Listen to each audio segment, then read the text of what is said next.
Hello, everyone. I'm going to change my name quickly. I'm recording a daf ahead of time, so this is not going to be seen live.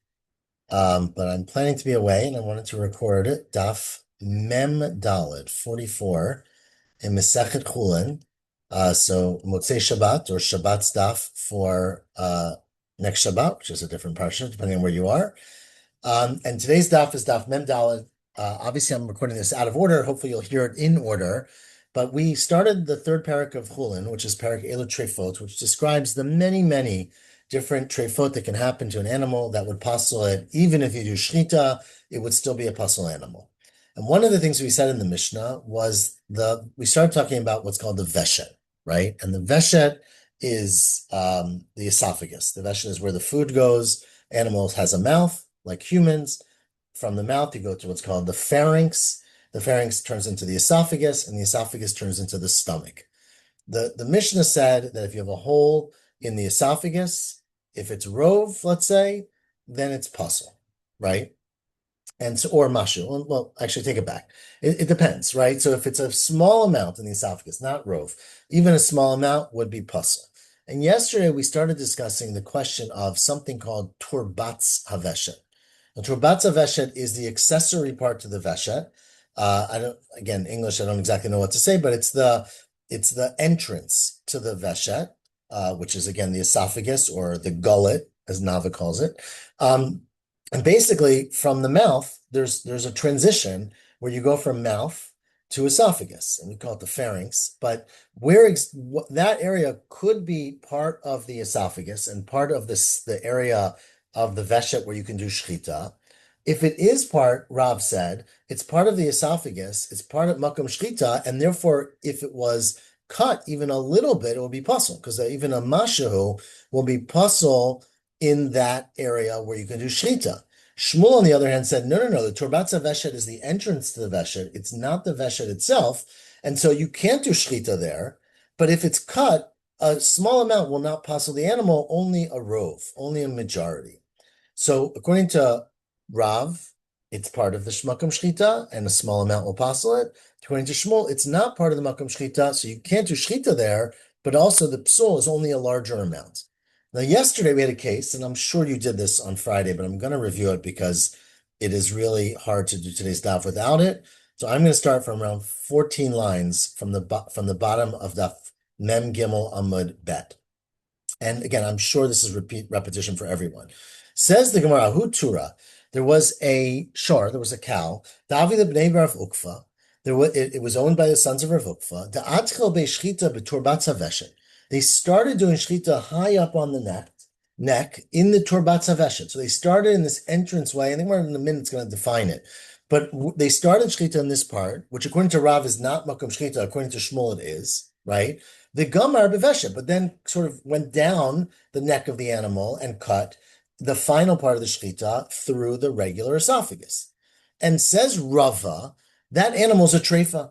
Because Ramina ale chumrei de Rav chumrei de Shmuel v'tarifna. Like you apply the strongest part of what Rav said, which is that it's not the makom shchita, and Rav said that Shmuel said that it's not the makom shchita, and Rav that even a tiny bit will passel it, and you make it a treifa. Why chumrei de Rav damar Rav b'mashu? Rav says even a small cut in turbatz haveshet will make it a treifa. V'amar Rav makom shchitahu, but Rav said it's a makom shchita. So obviously, if you cut through the esophagus where you're doing shchita, that's not a treifa, that's shchita. Oh, but if it's kishmul, then he's in that regard, he's treating it like Shmuel. Damar lav makom shchita. Shmuel says you can't do shchita here, and this is you're basically cutting the animal in a place you're not supposed to cut it. Asking our Shmuel, Amar berubo. According to Shmuel, it only passes if you cut through the majority, and you didn't do that. Well, in that area, kirav damar b'mashu. So therefore, Rava said this animal is treifa. You got to throw it away, and you have to do chumrei de Rav and chumrei de Shmuel. Now, says the Gemara, this story was a very famous story. It was in all the press, right?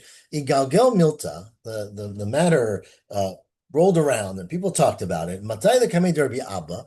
It came in front of Rabbi Abba. Amrlu, and Rabbi Abba said that's wrong. Torah, an animal like this, a shar like this, it's mutar. Bain l'Rav, bain l'Shmuel shari. Either go according to Rav, it's mutar. You go according to Shmuel, it's mutar. So there's no precedent for what Rava said. Zil Amrile, the breder of Yosef Bar Chama, go tell the son of Yosef Bar Chama, who was Rava, was the son of Yosef Bar Chama, go tell Rava, right, the L'shalim to make Torah the Mari, that he's got to pay up. He made a wrong psak. He caused them to throw out their cow. He's got to go pay $1,000 or whatever it costs to get all the meat that was lost from that animal. Now, again, that was yesterday, hopefully. Amar Marbre Ravina, now said Marbre Ravina, which I think is where I would start today's daf, 4 lines from the bottom. Marbre Ravina said to, Mar was the son of Ravina, said, Motivna tiyufta klapisani de Rava. I have a really strong question against the enemies of Rava. Now, he meant against Rava, but he didn't want to say that because that's pretty chutzpahdik. So he said, the enemies of Rava, that, and it's from the following Breita. This is a Breita we've had many, many times, which is, the Breita says, the Olam, at the end of the day, Hilchata K'divrei Beit Hillel. There's a lot of arguments in Beit Hillel, but Shammai, we paskin like Beit Hillel. But Harotzela, so K'divrei Beit Shammai Oseh. If you want to do like Beit Shammai, that's fine. You don't have to. The Gemara is going to ask in a second, what does that mean then? But continues the Breita, if you want to do K'divrei Beit Hillel, that's also fine. Oseh, you can choose one lane, Beit Shammai's lane or Beit Hillel's lane. But if you come and say, Mikule Beit Shammai, Mikule Beit Hillel, Russia. If you come and say, I'm going to act like Beit Shammai when it helps me, and like Beit Hillel when it helps me, that's evil. That's wicked. And continues the Gemara on top of Daf Mem Dalom and Aleph. Michumre Beit Shammai, Michumre Beit Hillel. If you say, I'm going to act with the Chumrah of Beit Shammai and the Chumrah of Beit Hillel, which is exactly what Rava did, right? He acted with the Chumrah of Rav and the Chumrah of Shmuel. Alav HaKatuv Omer, Haksim B'choshech Oleh. That person, the Torah calls a fool. A fool is walking in the darkness. They're acting blindly. They're not following any rational psak. Ella, says the Breita, make up your mind. Ike Beit Shammai kikuleim kichumreim. If you're going to follow Beit Shammai, be consistent. Ike Beit Hillel kikuleim kichumreim. So this was the question that Mar Bar Ravina asked about Rava. What was Rava thinking, right? But says before we get to the answer of that, Hagufa Kasha, the Breita makes no sense. Amr, first you said, Lo Melech HaKedivrei Beit Hillel. We always go like Beit Hillel. And then you say, well, if you feel like doing like Beit Shammai, you could do like Beit Shammai. So then in what purpose is halacha like Beit Hillel? Answers the Gemara Lokasha, there were different times in history when we had different relationships between the attitudes of halacha of Beit Shammai and Beit Hillel. At some point, we learned in the Gemara about when this point was, there was a bat kol that came out and said, we pass like Beit Hillel. Before the bat kol, it was up to personal choice. Once there was a bat kol, you have to listen to the bat kol and go like Beit Hillel. So actually, the Breita is backwards. The last thing that happened was halacha ke Beit Hillel. Before that bat kol, you were able to do whatever you wanted. Says Gemara, answer Lokasha, kan kodim bat kol, kan la'achar bat kol. Before the bat kol, you can choose. After the bat kol, you are stuck listening to the bat kol and acting halacha ke Beit Hillel. Or else, not everyone listens to a bat kol. Not everyone listens to a voice of God. Even after the bat kol, some say that you don't have to listen to it. Rabbi Yeshua, it's the opinion of Rabbi Yeshua. Tosfos is bothered. It's not really Rabbi Yeshua. Everyone seems to agree, but it's like Rabbi Yeshua articulated in the story we had with Rabbi Eliezer and the Tanusha Achinai, ein mashkichim bebat kol, that you don't have to listen to a bat kol. Okay, so that's the Breita. Says more, okay, but that's a problem on Rava. Right, the Breita very clearly says that a person who does like a chumrah of one Tana, in this case Tana, but the same thing would be true about Amora, and like the chumrah of another in the same case. Right, Rashi of course points out it's not a question that if I paskin like Rabbi X, I have to paskin Rabbi X in every single thing that person says. It means that in one particular situation, you can't say I'm treating the turbet haveshet like it's not the Beit HaShchita and like it is the Beit HaShchita. You can't do both. Make up your mind. Rav says it's the Beit HaShchita, in which case you had a kosher shchita here because you shechted through the Turbet Zaveshin. Shmuel says it's not the Beit HaShchita. So if you follow Shmuel, sure, you started off the shchita in the wrong place. But according to Shmuel, it only becomes possible if you do a majority. And since you got to the right place before you got to a majority, it would be kosher. And so make up your mind. Mikol Makom, says the Gemara Kasha. We are 10 lines from the top of Daf Mem Dalid Amid Aleph. Amar Rav Tvut, says Rav Tvut, well, you misunderstood the whole thing because you misquoted Rav. Kulo Kirav Avdi. The truth is that Rava was posting exactly like Rav.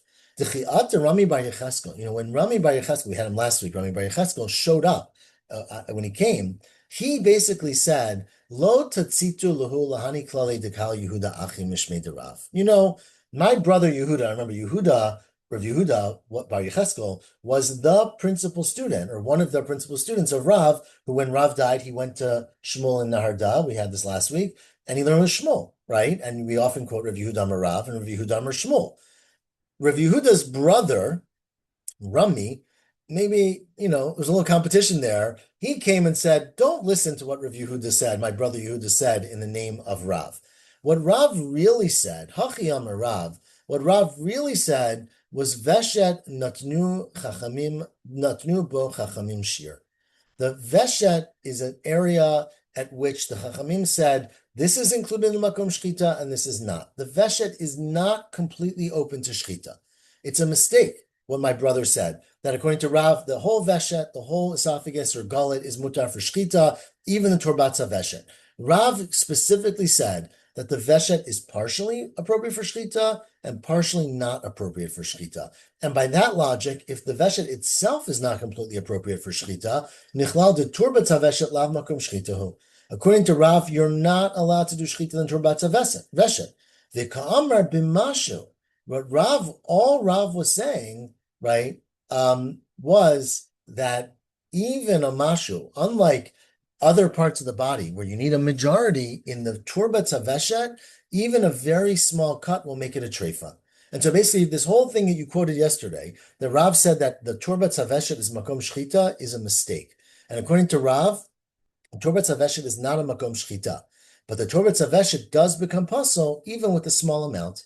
And so therefore going back to the story that Rava Paskind, if they did shchita and started the Torbatza Veshet and then continued to the Veshet, even if only an eighth of the esophagus was cut through the Torbatza Veshet, that's a treifa. And that's how Rava paskins.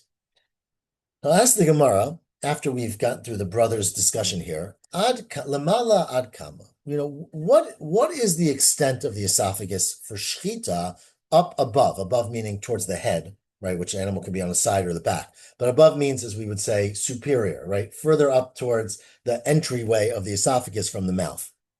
Meaning, where does the pharynx stop and the esophagus start, so that if you do shchita there, it's a kosher place for shchita? Answers the Gemara, it's a hand width.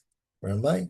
Amar of Nachman ad kedei tfisat yad ketfisat yad. If you can grab with your hand, Rashi says that means 3 or 4 fingers width, right? So say, 3 inches from the top. That's considered to be not kosher for shchita, and anything below that is now kosher for shchita. So that is the amount of space that you can go down and do shchita.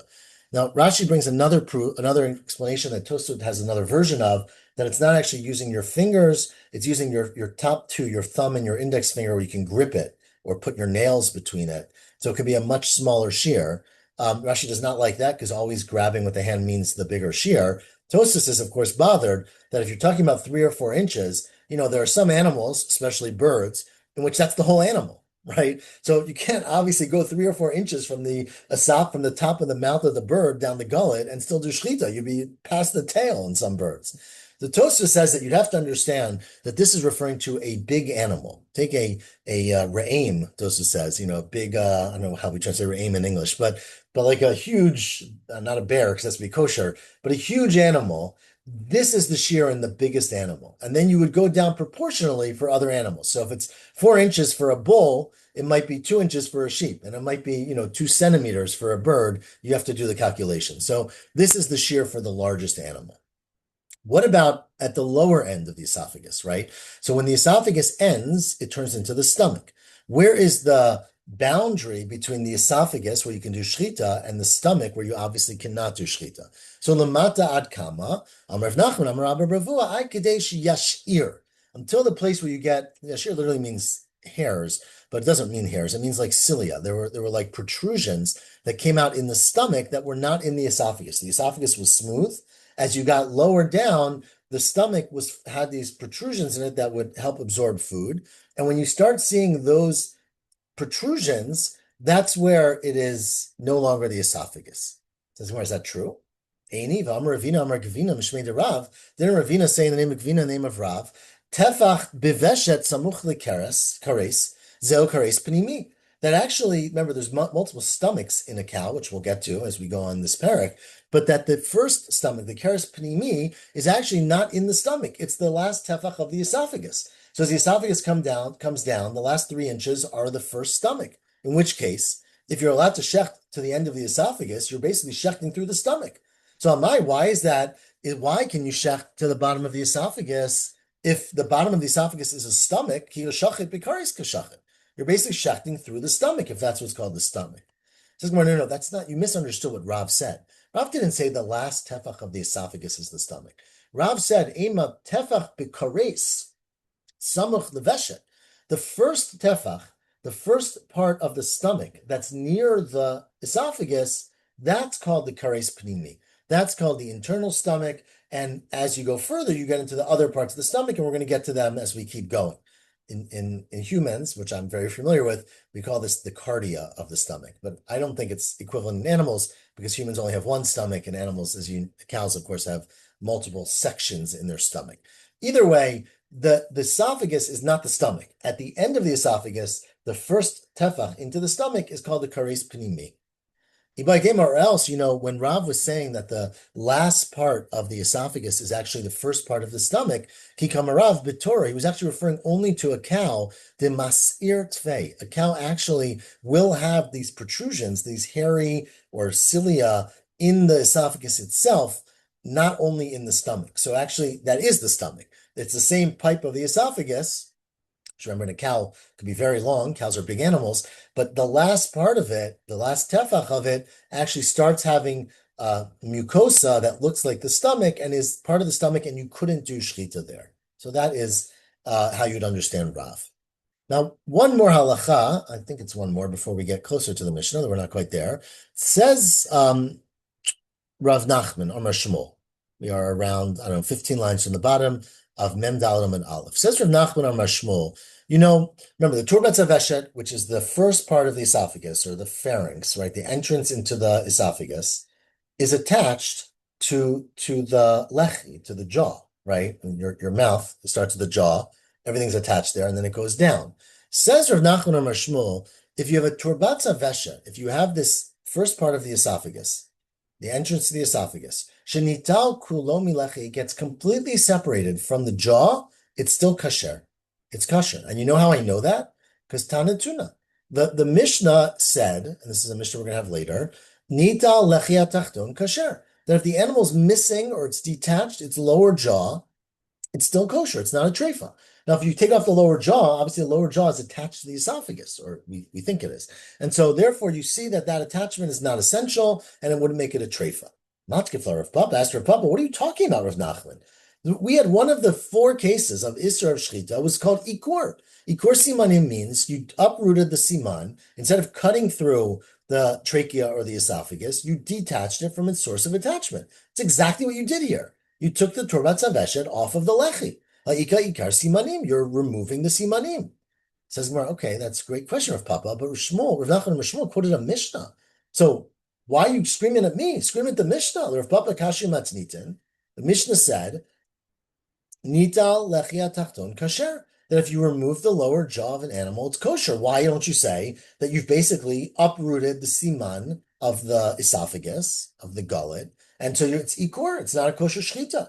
Says the Gemara, no. Bishlam matznita Rav Papa lo kasha. There's no question on Rav Papa from the Mishnah, because he could explain that the Mishnah is referring to whether it's iaker akuri, whether the simanim is completely removed from the jaw, and that's where the Mishnah said it's kosher, right? The opposite. If it's completely removed, it's ripped out, it's puzzle, that's called ikur. Di igum igumi. If it's igum igumi, which igum igumi Rashi explains means that it's basically you remove the jaw above where it's connected to the simanim, mi'iluve simanim, that's what the Gemara says, above the level of the simanim, meaning that the simanim are, although they're not attached to the bone, all of the meat, all the flesh and the tissue and the fat and the muscle that's around the esophagus is still connected. So you actually have a connection, just the bone is disconnected. But according to Shmuel, who said that you can actually take out the whole thing, Kasha, Says, well, you're right. Shmuel, of course, did not mean you can disconnect the turbat zaveshet completely, because that would be ikur. What Shmuel meant was lotema kulo. Shmuel didn't say it was completely disconnected. Elaema rubo, even if it was mostly disconnected, the fact that it was still partially connected would be enough to make it kosher, according to Rav Nachman Amar Shmuel. Says, well, that's still a problem. Amar Rabba Bar Bar Chana Amar Shmuel. Rabba Bar Bar Chana was quoted named Shmuel saying, "Simanim shenidal dilu." If you have simanim that are partially detached, right, not completely separated, but if it's biruban, if it's a majority, it's treifa. So how could Rav Nachman or Shmuel say that you can detach it majority and it's kosher? Shmuel is quoted by Rabbi Bar Chana saying that would be a treifa. Amar Rav Shesha Braid Rav Idi, it's different. One is de ikapli ikpuli hatam de fruki efraki. One is where ikapel means you basically pull it apart. You basically very gently pull it apart so that it's not ripped up and it can actually heal. It can regrow on its own. So it was very carefully peeled off. And then even though it's a majority, the fact is that it's still connected, there's still connection, and the body can heal. So it's not automatically a treifa. But when Rabbi Rechana or Shmuel said simanim that you deconnected them in majority is treifa, is where your ifruka, you ripped it apart. And because you ripped it apart, the flesh is not continuous, right? It's not right next to each other. It can't heal together. And if it's a majority, it will never heal and the animal will die, and therefore it's a treifa. So it really depends on the way. So it's not actually, in this case, the amount that you separated, it's the way in which you separated it. And so that is how you have to understand Shmuel. Continues the Gemara now. Take a deep breath. We are at the two dots at the bottom of Mem Daled Amud Aleph. And the next case in the Mishnah, which I think was the second case in the Mishnah, though if I go back now and look, I'll lose my place, was Psukat HaGargeret. So the Mishnah said, if the Gargeret, remember the Gargeret is the other siman, what we call the trachea or the windpipe or the kaneh, right? It has all these different names. If the Gargeret is cut across. Now, unlike the esophagus, where the Mishnah made it sound like only a small hole in the esophagus would be a psul, when you get to the trachea, you need to have more than just a small hole. You need to have a cut that's across the majority. And we'll see that in a second. I'm giving it away. And part of this is because even in humans, and I'm sure it's true in animals, right, it's a lot more dangerous for a person to have a hole in their esophagus than to have a hole in their trachea. We make holes in the trachea for therapeutic reasons all the time. It's called a tracheotomy, right? So you can make a hole in the trachea and still have air and oxygen go back and forth. But if you make a hole in the esophagus, that is a very big deal. So the esophagus, or what do we call it again? The gullet, even a mashahu would be a psul, but by the gargeret, it has to actually be cut up. It has to be cut. Psuka means to cut. Ask the Braita Tana Kama Psukata Gargeret.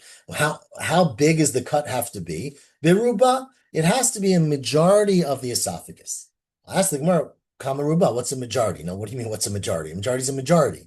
So the Gemara, Rav is going to explain that there's two ways you can understand this, right? Imagine, and I created this case in my brain, so I apologize if it doesn't make sense in other people's brains. But what the reality is that if you think of the esophagus, the trachea, the inside of the trachea is hollow, right? And that's the space inside where the air goes. But the trachea has a skin around it and has muscles because it has to come and go and has connective tissue and layers. And actually it's much thicker on the anterior side, so the forward facing side, than the posterior side. It's very thick on the front, not very thick. It's a little bit thick on the front and thin in the back. So imagine a scenario, and I'm going to create this. It's not exactly true, but it's not far off, where you have a trachea that on the outside is 11 millimeters in diameter. Okay, 11 millimeters. That's the number I picked. And 3 millimeters of that is on the anterior side, and it's sort of the skin and the tissue that's there. And 8 millimeters is the empty space on the inside, right? So in this case now, a majority could either be a majority of the inside or a majority of the entire area. So which majority are we talking about? Kama Ruba. Rav Amar, Rov Ovya.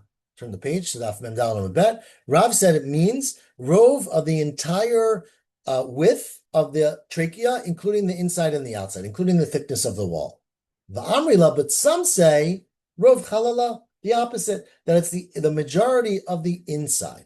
So again, in my case that I picked, the inside's 8 millimeters. So you'd have to cut through 4 millimeters of that plus a little bit to be a majority. The outside, the whole thing's 11. To cut through the whole thing, you would need 6 millimeters, right? So you can imagine you cut from the outside and you're cutting 6 millimeters in, but you only got 3 millimeters into the empty space. You cut through three of the skin, basically, or the layers, and three of the empty space. So you're 6 millimeters, which is a majority of the ovya, but it's not a majority of the halala, right? And you could have cases where you do the opposite, where you cut the other way and have the other thing. So that is the uncertainty that Rav was not sure about. Now, in fact, because of this, there was once a case of an animal where there was a cut through the trachea, and they brought this animal in front of Rav to ask him if it's going to be a treifa or not. They sat there and they saw that Rav was checking it utilizing the outside diameter, the whole width of the whole diameter of the trachea. So again, in my case that I just gave, it's 11 millimeters on the outside, 8 millimeters on the inside. The cut was through 6 millimeters. So Rav was about to say, he has his measuring, his exact laser. He's saying it's going to be 6 millimeters. That's a majority of 11, and it's going to be puzzle, right? So Rav was checking Rov Ovya. Now, before Rav can get up and say this is puzzle, Amar Rav Kahana Ravisi, Rav Kahana Ravisi's students said to Rav, but why are you checking the outside? Why are you checking the full diameter of it? You told us that it was the inside, and therefore this should be mutter.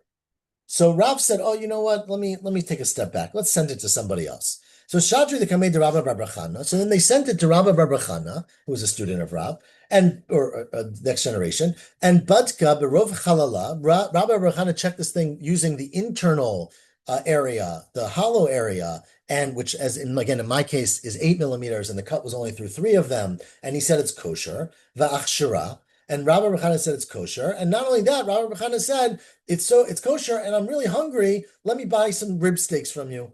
Uzavan mina betleser istiri pshiti bisra. He spent 13 istiri. I don't know, it's a lot of money, a little bit of money. He spent a lot of money to buy meat from this cow. Because he said it's a kosher cow. Says the Gemara, slow down. The whole story has a lot of problems here. How could Rabbi Bar Chana take something that Rav was about to say is treifa and say, I say it's tahar?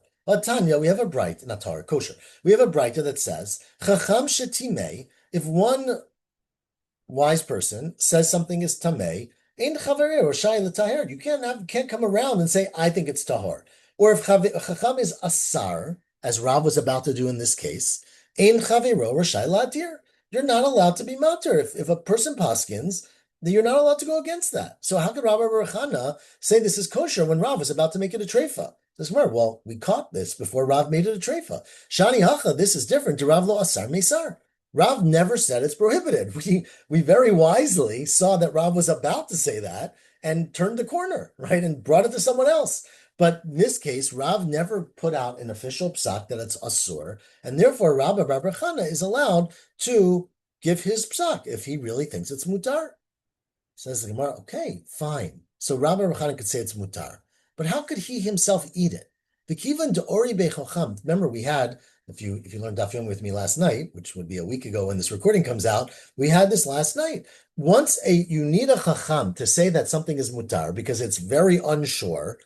There's a chumrah that people don't eat it. Hechi achal minei. How could Rabbi Bar Chana eat it himself once it was in the gray zone that you needed a chacham to paskin that it was permitted? Hachtiv. Now we quoted this pasuk from Yecheskel that I really enjoyed.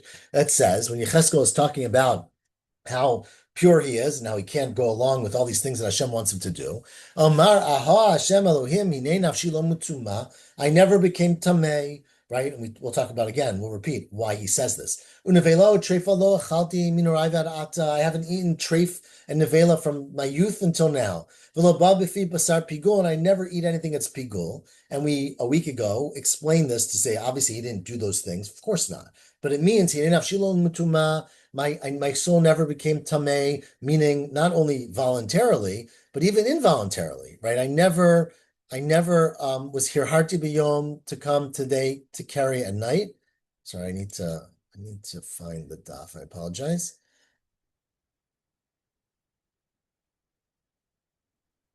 Yeah, I never,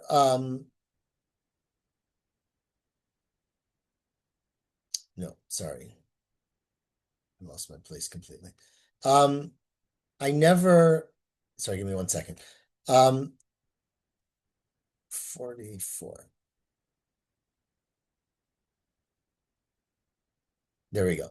I'm just trying to find our place. So I it's around 12 lines or 13 lines down. So we explain, what does it mean when I say I never became Hinei nafshi lo mituma? It means shelo hirharti bayom lavo lidei tuma balayla. Right? Not only did I not willingly become tamei, but I never even subconsciously allowed my to have thoughts that at night might lead me to subconsciously or unconsciously see carry and become tamei, which is not relevant for us. The next one is nivelo trefa lo achalti minurai varat. I didn't eat any nivelo trefa, and we explain it doesn't mean I didn't eat treif. Of course, you didn't eat treif. It means shlo achalti basar koskos meolam. I never ate something which they remember this was our Mishnah last week, where they were saying shechted, you've got to go shechted quickly. V'lo ba b'fi basar pigol, and I never ate pigol. That means not, of course, that I never ate pigol. Of course, I never ate pigol. It means I never ate an animal that you had to ask a chacham in order to see if it would be mutar. And mishum Rabbi Natan amru, it means I never ate an animal where they didn't properly take off the matnot kuna, even though it's not my responsibility. But anyways, that's a quote that we had in a Braita a week ago. Very nice. But what you see from this is that respectable people like Yecheskel or Rabba Bar Chana should not eat meat that required a heter of a chacham, because once it was doubtful and you had to go to the rabbi in order to get an opinion. It's ideal not to eat from it. So how did Rabba Bar Chana do that? Answers the Gemara a very, very important answer, right? Hani mili milta Talia bisvara. That is talking about where you have a logical discussion. You have a machloket. How do we interpret this pasuk? How do we interpret this Gemara? How do we interpret this halacha? Rabbi A says X, Rabbi B says Y. If there's uncertainty, you should go with chumrah. But in this case, Rabbi Chana Agmare Samach, he was relying on his education, on his Kabbalah, on his acceptance, meaning he and Rav didn't argue, Rava didn't argue about Rav, I think, right? He and Rav didn't argue about the halacha, about how you analyze halacha. They argued about the facts of the halacha. Rav said the outside, he said the inside. So this is not the kind of thing where it's a suffix. It's a question of how do you paskin. And since Rabbi Bar Chana had a tradition that the way you paskin is you go based on the inside, it doesn't matter if Rav has a different tradition, right? He's allowed to go according to his tradition. It's only where there's uncertainty in logic about how to interpret something that you should be strict. But in this case, that was not the halacha. And since Rabbi Bar Chana was convinced this is what his teachers taught him, then he's allowed to go according to that, and he's allowed to be matir this animal, and he's allowed to eat the animal. So therefore, he was able to buy steaks from this animal. Ask the Gemara, okay, so maybe you're allowed to, but isn't it unsightly for a rabbi to say, this is kosher and I want a piece of it, right? It looks a lot like he was just hungry, right? And he wanted it, and he maybe poskin that it was mutar because he wanted it. Now, we're not really suspecting him of that, but that's what it looks like, and you have to be very careful about appearances.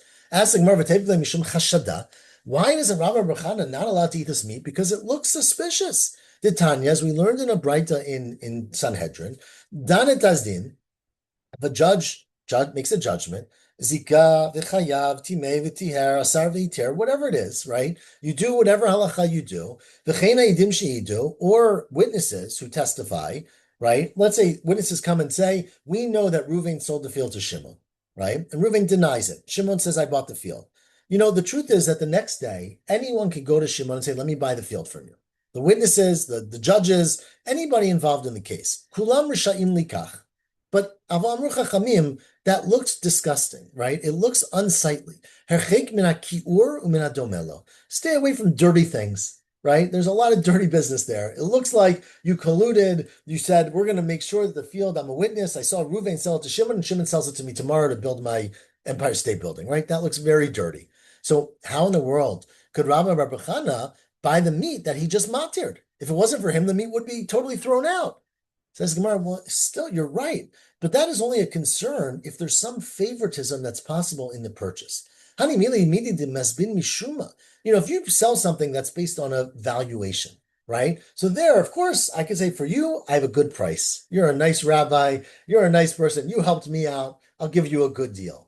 But this is a case of meat. Meat costs $12.99 a pound, or it probably costs double that, $25.99 a pound at the butcher shop. Rabbi Rochana said, I want 10 pounds and I'll pay you per pound. Hacha mitkala muchach. Here from the takla is the scale. From the scale, it's what do you pay, right? It's not a question of favoritism. Rabbi Rochana bought meat at market rate. Kihada Rabba Shara Trefata. Same thing happened with Rabba. Rabba, once there was a trefa, right? An animal that was suspected of being dead. And Rabba came and said, no problem. V'zava mine bisra. And he bought the meat. And his wife said to him, that didn't happen in my father's house. Amalei Bat Rav Chisda, who was the wife of Rava, right? I think it was Rava, maybe Rabba, said to him, Abba Shari Bukhar Mine Bisra. My father permitted a Bukhar once. Remember, a Bukhar has to have a mum in order to be shechted, but he wouldn't buy the meat. And Amalei, and I explained to my wife, who acts me very kindly, Hani Mili Bukhra Dashuma Mizdavin. Remember, a Bukhar, we'll get to this in Bukhorot, you're not allowed to weigh it on a scale. It's not considered to be respectful. So you have to estimate the value. So there you can have a lot of funny business because you're estimating it's worth around $50. If the rabbi just permitted it, you might give him a better deal. But hacha mitkala muchach, this from the scale, it's very clear how much this weighs, how much you're paying per pound, and so there's no issue. My Ika, says Rabba Barbachana, what is your other concern? Mishum umsa mayata? You're worried that they're going to give me the best piece, right? That you can go to the store and buy a rib steak and it could be higher quality or lower quality. So is this look inappropriate because they're going to give Rabbi Baruch the best piece? Says Gemara, that's not an issue. Kol yuma umsamayata zavina lei. He always gets the best piece, right? That's a benefit of being an authority figure is that you get the best stuff. So it's not because he paskin that it's mutar, it's common practice. And as long as it's common practice, there's nothing unseemly about this. I don't know if my ethics office would agree, but that's the Gemara's opinion. Says the Gemara, let's finish today's daf. We are up to Rav Chisda, which is around 14 lines or so from the bottom. First word on a line. Amar Rav Chisda, Ezu Talmid Chacham. The Mishnah, or the Gemara actually, the Mishnah in Bava Metzia says that if you're a Talmid Chacham, you can be returned in Aveda from something called Tfiat Ayin, right? Usually, if someone says they lost something, they have to have a siman. But if you're a Talmid Chacham, we trust you if you just say, I recognize the thing, right? I can't tell you exactly how. That's my thing. But who's a Talmid Chacham? Says Rav Chisda, Zeh ro'et treifa la'atzmo. This is a person who has their own animal. They look at it and they assess it as a treifa. That takes a lot of guts, right? Because you're basically you're losing money. So it's very hard to be objective, when it's your own thing. And so if you can do that, you show that you care more about the Torah and halacha than your personal gain. Rav Chisda said a similar thing about the pasuk of Sonei Matanot Yichya. When it says in Mishlei, one who hates free things, gifts, will live, that's also Ruah Treifa Latzmo. That's a person who says, look, I know that I'm losing $10,000 by causing this a treifa, but this is what's right. This is what's correct. I don't want inappropriate things. I only want what I worked for. Darish Marzutra Mishmei Rav Chisda, Marzutra said in the name of Rav Chisda, Kol mi shekoreh v'shoneh. Anyone who reads the Torah, learns Mishnah, ro'eh treifa la'atzmo, he looks at a treifa and can say, when it's a real treifa, he's willing to say, I will throw it away. Shimeish Talmidei Chachamim, he serves and learns the ways of Talmidei Chachamim. Allah v'katuv omer, that's where the pasuk in Tehillim says, Yagia kapecha ki tochal, one who works hard will eat, ashrecha v'tovlo, right? In two worlds. Rav Tzvi Amar, zocha v'nochel shnei olamot. Ha'olam hazeh, olam haba. Ashrecha b'olam hazeh, he's praised in this world, he's happy in this world, v'tovlach la'olam haba, and Hashem will be all good with that person in olam haba. Rabbi Elazar, ki havi mishadri le mi Benesia midi, when the Benesia would send gifts to Rabbi Elazar, right? They would send him a care package around the holidays, right? He would not accept it. Lo shakil, he would not accept it. When they invited him to come to the big feast, lo azil, he didn't go. Amar, he said, look, lo kabay marti achi, you don't want me to live? If you hate free things, you'll live. I want to live. I'm not going to take any gifts from you. Rabbi Zera, though, had a little bit of a different behavior. Ki mishadrile, when they sent him gifts, lo shakil, he would return to sender. He did not accept the side of beef or the turkey before Thanksgiving. But ki havi mazminle, when they would invite him to a feast, azil, he would go to the feast. He's accepting gifts. Amar, he would say, I'm not accepting a gift from them. I'm giving them a gift. It yakuri huda miyakrubi. They're honored by me being there, right? They want me to come for their benefit because they can say, Rav Nachman, whose name Rav Zera, showed up for our feast. So I'm basically doing them a favor of showing up, and they're not doing me a favor by having me. And since that's very clear, I have no problem going. And so he had that behavior. Rabbi Lazar had his own behavior, and you can choose to do what you do. But we will stop here at the top line of Daf Mem Hey Amud Aleph, where Rav Yudah Marav gets us back to discussing actual treifot. So I hope everyone hears this stuff, has a Shavua Tov, and we will see each other soon.